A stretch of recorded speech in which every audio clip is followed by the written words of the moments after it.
Hello friends, कसे आहात तुम्ही? मला कमेंटमध्ये नक्की कळवा. आज आली आहे मी आपल्यासाठी एक नवीन विचार, नवीन आचार, नवीन व्हिडिओ घेऊन. काल मी तुम्हाला सांगितलं होतं, की एका महिलेला मान-सन्मान कमवायचा असेल, तर तिला स्वतःचं अस्तित्व उभं करणं गरजेचं आहे. त्यासाठी तिने जॉब करा, व्यवसाय करा, काहीही करा, पण स्वतःसाठी 2 पैसे कमवा आणि स्वतःचं अस्तित्व उभं करून दाखवा. तेव्हाच तिला मान-सन्मान मिळेल.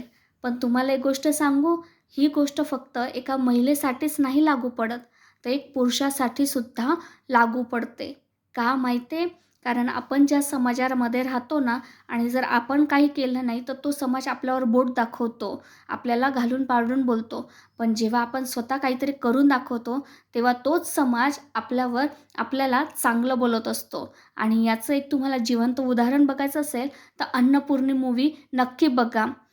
त्या मूव्हीवर काय टीका झाली आहे, समाजाने काय टीका केली आहे, ते साईडला ठेवून त्या मूव्हीमधला जो इंटेन्शन आहे ना, तो इंटेन्शन बघा. खूप सुंदर आहे. त्यामध्ये तेच दाखवलं आहे. बरोबर आहे. आता तुम्ही मला सांगा, की आपण बरीच अशी लोकं आहे, की आपलं स्वतःचं अस्तित्व का नाही उभं करू शकत आहे? का? याचा कधी विचार केला आहे? याच्यासाठी 2 कारणं आहेत. एक म्हणजे इगो आणि एक म्हणजे न्यूनगंड. बरोबर आहे. का माहीत आहे? कारण की पहिला आहे इगो, गर्व. बऱ्याच पोरांना जॉब मिळत नाही. का माहीत आहे? कारण त्यांचं म्हणणं असं असतं, की मी एवढं शिक्षण केलं आहे, मी एवढा मोठा झालो आहे किंवा माझे आई-वडील एवढे प्रतिष्ठित आहे, आमची एवढी प्रतिष्ठा आहे गावामध्ये, मग मी हे काम का करू? मी एवढ्या कमी पगाराची नोकरी का करू? असं वाटतं. बरं नोकरी जरी लागली, तर मी हे काम करणार नाही. मला हे असलं काम नको. मला आरामदायी जीवन पाहिजे आहे. मला आरामशीर काम पाहिजे आहे. पण तुम्ही मला सांगा, कष्टाला पर्याय आहे का हो? नाही ना. चोरट्याला चोरी करायची असेल, तरी त्याला कष्ट करावे लागतात. ऑफकोर्स हा भाग वेगळा आहे, की त्याची जी ताकद आहे किंवा त्याचे जे कष्ट आहे, ते चुकीच्या गोष्टींसाठी वापरल्या जात आहेत. पण आपली जी ताकद आहे, आपले जे कष्ट आहे, ते चांगल्या गोष्टींसाठी वापरा. प्रामाणिकपणे काम करा, तर तुम्हाला यश नक्कीच मिळेल. गीतेमध्ये सुद्धा सांगितलं आहे, कर्मण्यवाधिकारस्ते मा फलेषु कदाचनम. तुम्ही जोपर्यंत कर्म करत नाही, तोपर्यंत तुम्हाला त्याचं फळ मिळणार नाही. पण जेव्हा तुम्ही कर्म करतात, तेव्हा भगवंत 100% त्याचं फळ देतो म्हणजे देतोच. आणि म्हणून तुम्ही कष्ट करा, तुम्ही काम करा आणि स्वतःचं अस्तित्व स्वतःच्या जीवावर उभं करून दाखवा. तेव्हाच हा समाज तुम्हाला चांगलं म्हणेल. याच्यासाठी मी तुम्हाला एक उदाहरण देते. माझ्या एक कामवाली मावशी होत्या. त्या गावावरनं नातेवाईकांसोबत किंवा भावबंधांसोबत भांडण करून शहरामध्ये आल्या होत्या. त्यांनी सांगितलं होतं, "माझी इथे जरी शेती आहे, तरी पण मी शहरात जाईल आणि जोपर्यंत मी माझं स्वतःचं अस्तित्व उभं करत नाही ना, तोपर्यंत मी रिटर्न येणार नाही." त्या त्यांच्या फॅमिलीसकट इथे आल्या. त्या होत्या अशिक्षित. त्यांना माहिती होतं, की मला कोणत्याही कंपनीमध्ये किंवा ऑफिसमध्ये जॉब लागणार नाही. त्यांनी अक्षरशः धुणं-भांड्यांची कामं केली आणि स्वतःला इथे सिटीमध्ये स्थिर केलं आणि त्या जोरावर त्यांनी स्वतःचं 1 BHK फ्लॅटसुद्धा घेतला. मग हे कधी शक्य झालं? जर त्या मावशींमध्ये जर इगो राहिला असता, की नाही, नाही माझी प्रतिष्ठा काय? माझा समाज काय? माझी जात कोणती? मी हे काम कसं करू? मी लोकांची धुणं-भांडी कशी करू?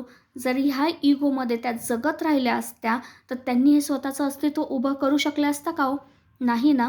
माझी आजी कायम सांगते मला, की माणसाने 2च गोष्टींची लाज बाळगावी. एक म्हणजे आपली इज्जत कधी विकायची नाही आणि दुसरी गोष्ट म्हणजे चोरी कधी करायची नाही. जर माणसाने ह्या 2 गोष्टी त्यागून जर कष्ट करून काही कमवलं, स्वतःचं अस्तित्व उभं केलं, तर त्या माणसाला आपण सॅल्यूट नक्कीच करावं आणि त्याच माणसाला समाजसुद्धा चांगलं बोलत असतो. म्हणून ह्या 2 गोष्टी कायम तुमच्या डोक्यात ठेवा. आता दुसरी गोष्ट आहे, की ज्याच्याने माणूस मागे राहतो, तो म्हणजे न्यूनगंड. न्यूनगंड म्हणजे काय, की स्वतःला कमी लेखणं. प्रत्येक वेळेस माणूस स्वतःला बरेच लोकं मी असे बघितले आहे, की स्वतःला कमी लेखतात. मी हे करू शकेल का? माझ्याकडून हे होईल का? म्हणजे ज्या महिलेचा नवरा तिला सोडून जातो किंवा वारतो म्हणजे मरतो, त्यावेळेस ती एकटी पडते आणि त्यावेळेस बऱ्याचदा मी अशा महिलांमध्ये न्यूनगंड बघितला आहे, की त्यांना असं वाटतं, आता माझं अस्तित्व संपलं, आता मी माझ्या मुलांना कसं मोठं करू, आता मी काय करू शकते. पण ही एक गोष्ट लक्षात ठेवा, की जर या जगाला उभं करणारी एक स्त्री होती, जर शिवाजी महाराजांना घडवणारी एक स्त्री होती, जर ह्या महाराष्ट्राची कुलदैवत एक स्त्री आहे, तुळजाभवानी माता, तर मग आपणसुद्धा एक स्त्री आहोत आणि आपणसुद्धा हे सगळं उभं करू शकतो. आपणसुद्धा काहीतरी करून दाखवू शकतो. हे मी कालही तुम्हाला सांगितलं आहे, परवाही सांगितलं आहे आणि आजही सांगते, स्वतःला कमी लेखू नका. जेव्हा माणूस त्या गोष्टीमध्ये पडतो ना, म्हणजे बऱ्याचदा लेडीजमध्ये तर बऱ्याचदा असं दिसायला मिळतं, की मी तिथे जॉबला लागते आहे, पण मला ते जमेल का? मी ते काम करू शकेल का? किंवा मी जॉब करू शकेल का?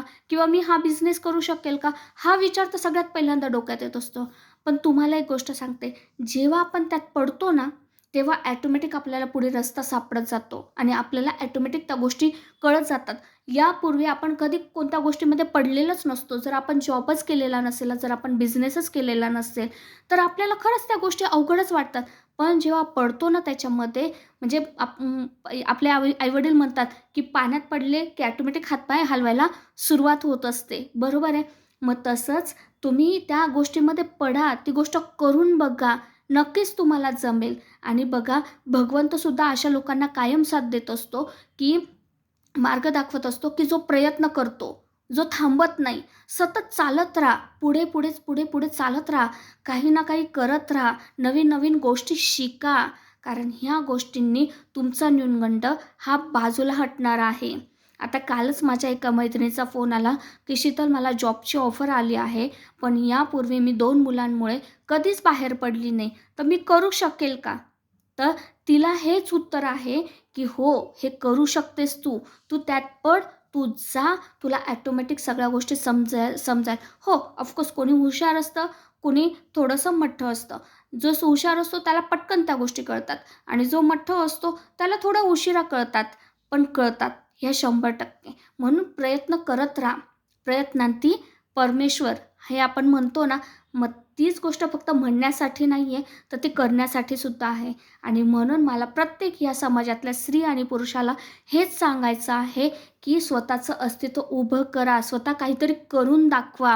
त्याच्यानेच तुमचं समाजात नाव निघेल आणि त्या गोष्टींसाठी जर तुम्हाला तुमचं स्वतःचं अस्तित्व उभं करायचं असेल, तर तुमचा इगो म्हणजे गर्व आणि तुमचा न्यूनगंड ह्या 2 गोष्टी बाजूला ठेवा. जर तुम्ही ह्या 2 गोष्टी बाजूला साठवून द्याल, करून द्याल, तेव्हाच तुम्ही पुढे जाऊ शकाल. तेव्हाच तुमचा यशाचा मार्ग ओपन होईल आणि तो यशाचा मार्ग स्वतः भगवंत तुम्हाला ओपन करून देईल.